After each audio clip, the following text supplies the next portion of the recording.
कहो, क्या चाहते हो मुझसे? तुम्हारी आंखों में मेरे लिए जो नफरत है वो अच्छी तरह से देख सकता हूं मैं, मगर ये भी मालूम है मुझे कि तुम जैसी शहजादी ये समझ सकती है कि ये सब कुछ मैंने अपने कबीले की भलाई के लिए किया है। उस्ताद पेट्रिशियो जैसे फितने से, टाइटस जैसे बेरहम कातिल से, और कारा तोइगर से इस कबीले की भलाई के लिए इत्तेहाद किया तुमने। ये कोई जाती मसला नहीं। जो नाम तुमने लिए उनसे मैं भी उतनी ही नफरत करता हूं जितनी कि तुम, और वो भी मुझसे इतनी ही नफरत करते हैं। लेकिन किस लिए मिला मैं उनसे, जानती हो तुम? सिर्फ कबीले के रोशन मुस्तकबिल की खातिर। तुम्हारा मुस्तकबिल अगर मासूम जानों से खेलने वाले सलीबियों के हाथों में है तो काई कबीले का तबाह हो जाना ही बेहतर होगा। लेकिन अर्तुरुल कभी ऐसा नहीं होने देगा। अभी आजाद है वो।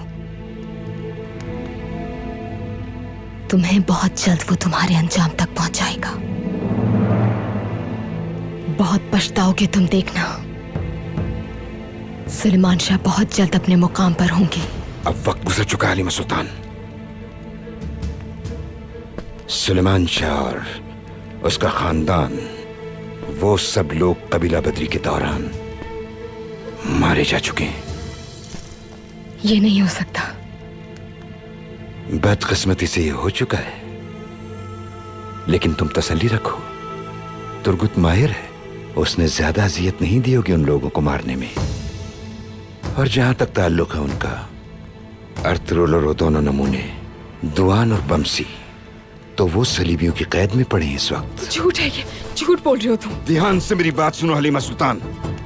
अब तुम्हारी जिंदगी में कोई नहीं बचा, एक यगियत रह गया बस। अगर अपने भाई के साथ यहाँ से बहुत दूर एक नई जिंदगी शुरू करना चाहती हो तो तुम्हें एक मौका दे सकता हूं मैं। क्या चाहते हो? अरबी का संदूक चाहिए।